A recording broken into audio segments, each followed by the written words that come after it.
Hello everyone, how are you all? Hope so you all are good.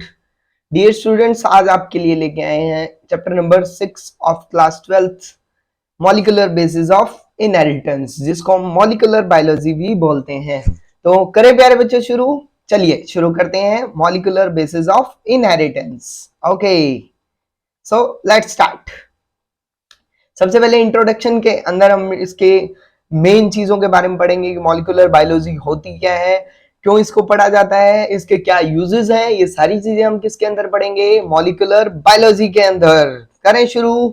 क्या होती है प्यारे बच्चों molecular biology? Okay, molecular biology वो ब्रांच है बायोलॉजी की जो डील करती है मैक्रोमोलिक्यूल्स के साथ, माइक्रोमोलिक्यूल्स के साथ, और क्या करती है बच्चे? उसके मैकेनिज्म को डील अप करती है।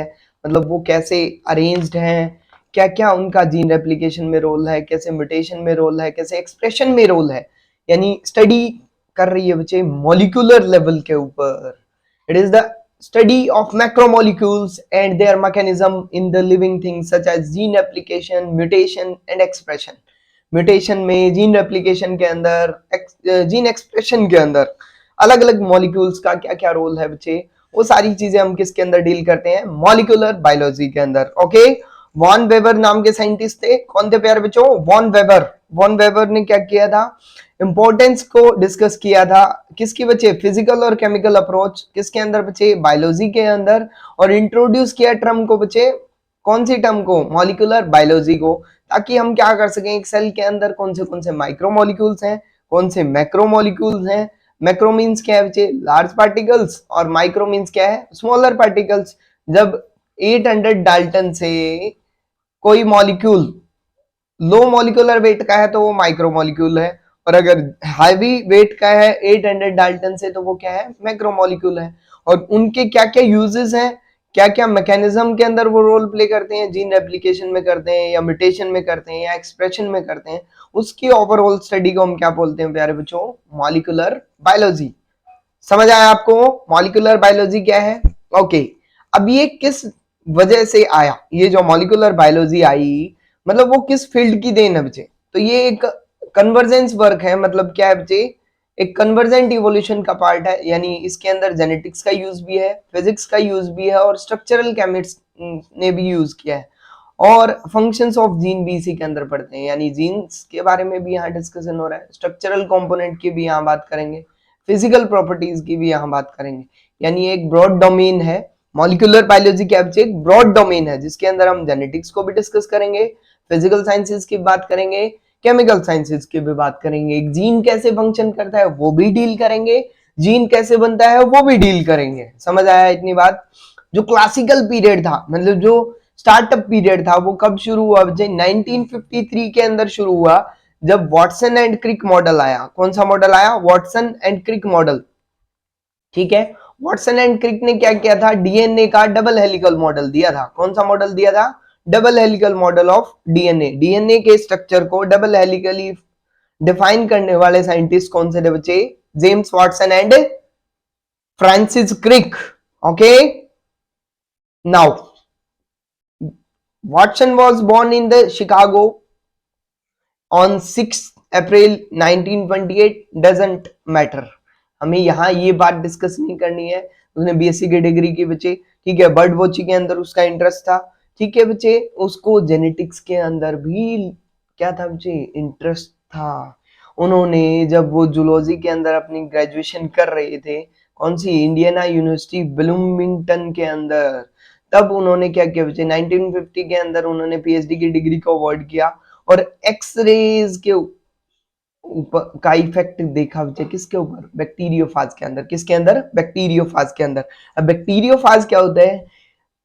वायरस इन्फेक्टेड बैक्टीरिया को हम क्या बोलते हैं बच्चे? बैक्टीरियोफाज बोलते हैं। और उसके ऊपर किसने काम किया? जेम्स डेवी वॉटसन ने काम किया बच्चे, ठीक है, ड्यूरिंग देयर पीएचडी डिग्री। और इसी वजह से उन्होंने क्या किया? हेल्प की बच्चे। जो वॉटसन एंड क्रिक मॉडल था, डीएनए का डबल हेलिकल मॉडल था उसके अंदर, ठीक है, उन्होंने क्रिक के साथ मिलकर के डीएनए के स्ट्रक्चर को डिस्कस किया। बट उनका जो फर्स्ट एफर्ट था वो क्या था बच्चे? अनसेटिस्फैक्टरी था। सेकंड जो था वो बच्चे मोर एक्सपेरिमेंटल था, ठीक है, उन्होंने क्या किया बच्चे, डबल हेलिकल स्ट्रक्चर को दिया 1953 के अंदर। ओके, क्लियर है इतनी बात। जो फ्रांसिस क्रिक नाम के साइंटिस्ट थे वो कहां से थे, इंग्लैंड से। 8 जून 1916 के अंदर बॉर्न हुए इंग्लैंड के अंदर। ठीक है जी, उन्होंने फिजिक्स को पढ़ाया बच्चे, यूनिवर्सिटी कॉलेज के अंदर पढ़ा भी और पढ़ाया भी। फर्स्ट एफर्ट उनका भी अनसेटिस्फैक्टरी था, पीएचडी की 1954 के अंदर, और उनका काम था एक्सरे डाइफ्रैक्शन के ऊपर। किसके अंदर, पॉलीपेप्टाइड्स के अंदर एंड प्रोटीन्स के अंदर। दोनों ने क्या किया बच्चे, वॉटसन ने और क्रिक ने दोनों ने मिलकर के 1953 के अंदर एक प्रपोजल रखा, that is double helical structure of DNA. किसने दिया था बच्चे double helical structure of DNA, Watson and Crick ने दिया था। कब दिया बच्चे, 1953 के अंदर दिया। ठीक है, एक क्या था, फिजिशियन था, और दूसरा क्या था बच्चे, जेनेटिसिस्ट। यानी हम जो जेनेटिक्सिस्ट क्या होते हैं बच्चे, वो साइंटिस्ट होते हैं जो जेनेटिक्स की स्टडी करते हैं। किसकी स्टडी करते हैं, जेनेटिक्स की। क्लियर है, चलें आगे। देखिए फिर क्रिक ने क्या बनाया बच्चे, देखो 1953 के अंदर फ्रांसिस क्रिक ने और वॉटसन ने जो 1953 के अंदर जो हमारा मॉडल दे दिया था बच्चे, that is double helical model, उसके बेसिस पे उनको ऑनर मिला बच्चे, उनको अवार्ड मिला, और बाद में उनको 1962 के अंदर नोबेल प्राइज से क्या किया गया बच्चे, सम्मानित किया गया। क्लियर है इतनी बात, ये चीजें इंपॉर्टेंट नहीं है। मेन चीज क्या है बच्चे, उन्होंने किसके बारे में बताया, उन्होंने स्ट्रक्चर के बारे में बताया। किसके स्ट्रक्चर के बारे में, डीएनए के स्ट्रक्चर के बारे में। किसके स्ट्रक्चर के बारे में प्यारे बच्चों, डीएनए। अब डीएनए क्या होता है, डीएनए होता है डीऑक्सीराइबो न्यूक्लिक एसिड, और आरएनए क्या होता है बच्चे, राइबो न्यूक्लिक एसिड। ठीक है जी, क्लियर है, दोनों के दोनों न्यूक्लिक एसिड लिविंग सिस्टम के अंदर मिलते हैं। जो डीएनए है वो जेनेटिक मटेरियल की तरह काम करता है मोस्ट ऑफ ऑर्गेनिजम्स के अंदर। क्लियर है इतनी बात। ये नीचे आपको डबल हेलिकल स्ट्रक्चर दिया हुआ है, किसका बच्चे, किसका, डीएनए का। ठीक है, ये आपको बेस पेयर्स दिख रहे होंगे। ठीक है, दो जो स्ट्रैंड दिख रहे हैं उनके अंदर ये बेस पेयर्स हैं, जिसके अंदर adenine base pairs with thymine, और गुआनिन किसके साथ बचे, साइटोसिन के साथ। ये तो कंडीशन होते बचे किसके अंदर, डीएनए के अंदर। और एडेनिन और यूरासिल बॉन्ड बनाते हैं बचे, और गुआनिन और साइटोसिन बॉन्ड बनाते हैं किसके अंदर बचे, आरएनए के अंदर। क्लियर है इतनी बात। ठीक है, अब ये जो बॉन्ड बनता है, ये जो स्ट्रक्चर बनता है, ये जो चेन लाइक स्ट्रक्चर बनता है, जिसको हम शुगर फॉस्फेट बैकबोन बोलते हैं, और जिसके अंदर बेस पेयर्स क्या होते हैं बच्ची, अरेंज्ड होते हैं। क्या होते हैं, अरेंज्ड होते हैं। क्लियर है इतनी बात।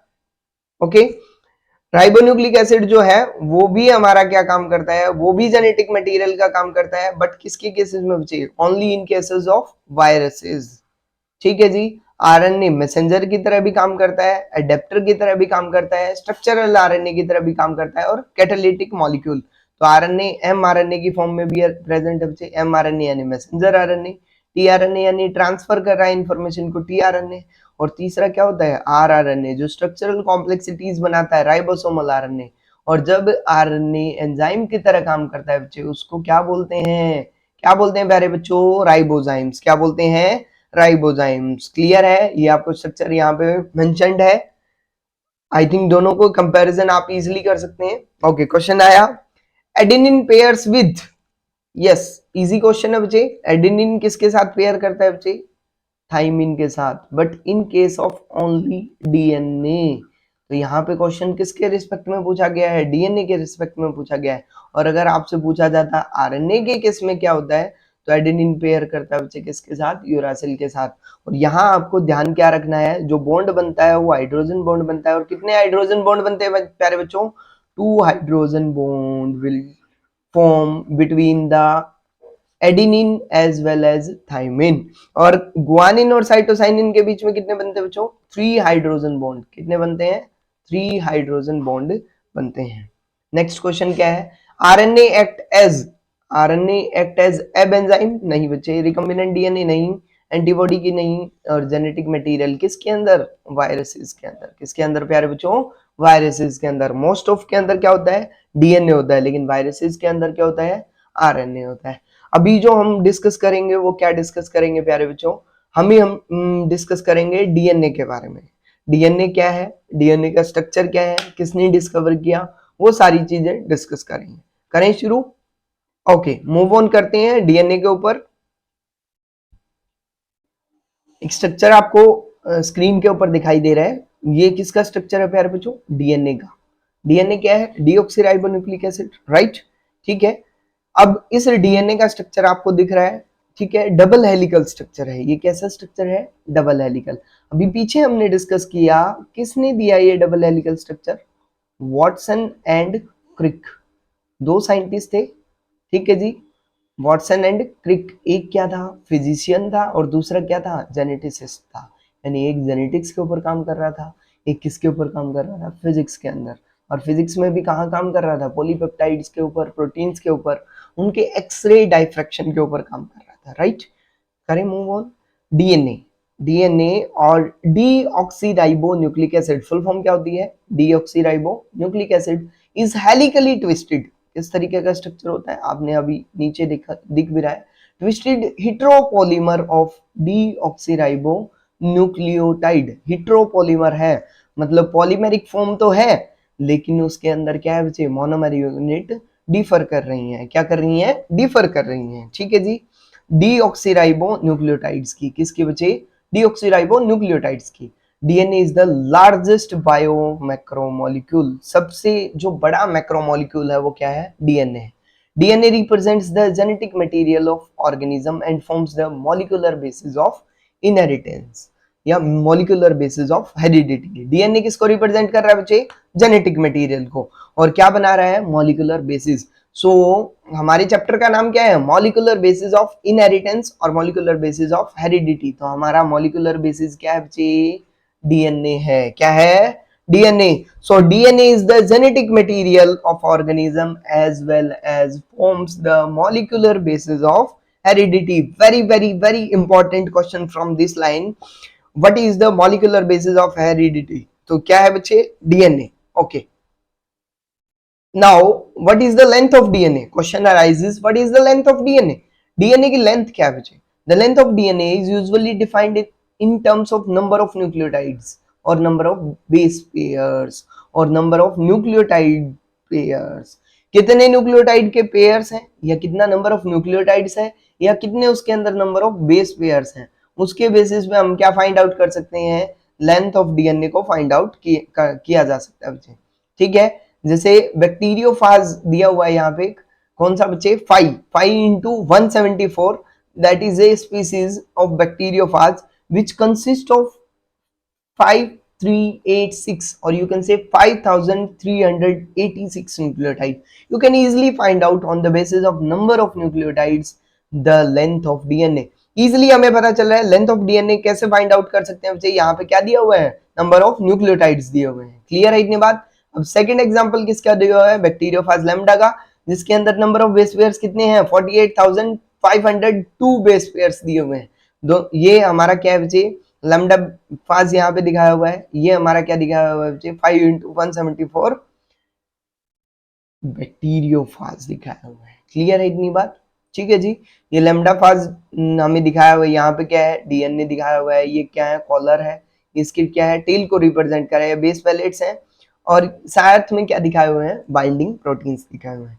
क्लियर है इतनी बात? तो कैसे फाइंड आउट कर सकते हैं लेंथ ऑफ डीएनए को? In terms of nucleotides, in terms of nucleotide pairs, in term of base pairs. Bacteriophage 5 into 174 के अंदर कितने नंबर ऑफ न्यूक्लियोटाइड्स हैं? 5386। एंड बैक्टीरियोफाज लैम्डा के अंदर 48,502 बेस पेयर्स। ओके, इशर्शिया कोलाई के अंदर, किसके अंदर बच्चे? इशर्शिया कोलाई के अंदर जो नंबर ऑफ बेस पेयर्स हैं वो कितने हैं? 4.6 into 10⁶ बेस पेयर्स हैं। एंड ह्यूमन के अंदर हैप्लॉइड डीएनए के अंदर you can say 3 into 3 into 3.3 into 10⁹ base pairs हैं। 3.3 into 10⁹ बेस पेयर्स हैं हैप्लॉइड कंटेंट के अंदर। और अगर हम बात करें डिप्लॉइड के अंदर तो 6.6 into 10⁹ बेस पेयर्स यहाँ पे भी प्रेजेंट होते हैं। क्लियर है इतनी बात? तो इजिली हम भी यहाँ पे ह्यूमन डीएनए की लेंथ को भी फाइंड आउट कर सकते हैं। Okay, now structure of polynucleotide chain. कैसे हम स्ट्रक्चर को फाइंड आउट करेंगे? कैसे पॉलीन्यूक्लियोटाइड एक दूसरे से जुड़े हुए हैं? ये सारी चीजें हम डिस्कस करेंगे बच्चे नेक्स्ट लेक्चर के अंदर। आज के लिए जो चैप्टर था बच्चे उसका इंट्रोडक्शन हमने डिस्कस किया, मॉलिक्यूलर बेसिस ऑफ इनहेरिटेंस क्या है, किस ब्रांच के अंदर हम इसको डील करते हैं, मॉलिक्यूलर बायोलॉजी क्या है, ठीक है, कैसे डील करेंगे मॉलिक्यूलर बायोलॉजी को, हम जेनेटिसिस्ट को यूज करेंगे या जेनेटिसिस्ट का कैसे यूज हुआ है, फिजिशियंस का कैसे यूज हुआ है, केमिकल स्ट्रक्चर्स को कैसे आइडेंटिफाई कर रहे हैं, केमिस्ट का भी यूज हुआ है क्या, कौन से साइंटिस्ट थे। मॉलिक्यूलर बायोलॉजी एक ब्रॉड डोमेन है जिसमें हम फिजिक्स का यूज कर रहे हैं, केमिस्ट्री का यूज कर रहे हैं, जेनेटिक्स का यूज कर रहे हैं, ऑल ओवर डोमेन की बात कर रहे थे, राइट। ठीक है, अगला जो लेक्चर होगा बच्चे वो किसके ऊपर बेस्ड होगा, डीएनए क्या है, डीएनए का स्ट्रक्चर क्या है, कैसे पॉलीमेरिक फॉर्म्स बनती हैं, ठीक है बच्चे, पॉलीमर कैसे बन रहा है, पॉलीन्यूक्लियोटाइड चेन क्या है, उसके कंपोनेंट क्या है, वो हम डील करेंगे नेक्स्ट लेक्चर के अंदर। क्लियर है इतनी बात। होप सो ये वीडियो आपको पसंद आई होगी। अगर ये वीडियो आपको पसंद आई है हमारे चैनल के ऊपर विजिट कीजिए, अलग अलग यहाँ पे वीडियोस अवेलेबल है, प्रीवियस ईयर नीट के क्वेश्चंस हम शुरू कर रखे हैं जिसके अंदर हम हर एक चैप्टर के अलग अलग टाइप से कौन से प्रीवियस ईयर में कौन सा क्वेश्चन आया है, किस तरीके से तोड़ मरोड़ के क्वेश्चन को पेश किया गया है, वो सारी चीजें हमने डिस्कस की हैं। सेपरेट से आपको प्लेलिस्ट मिल जाएगी। Thank you so much. Visit again and again our channel. Thank you.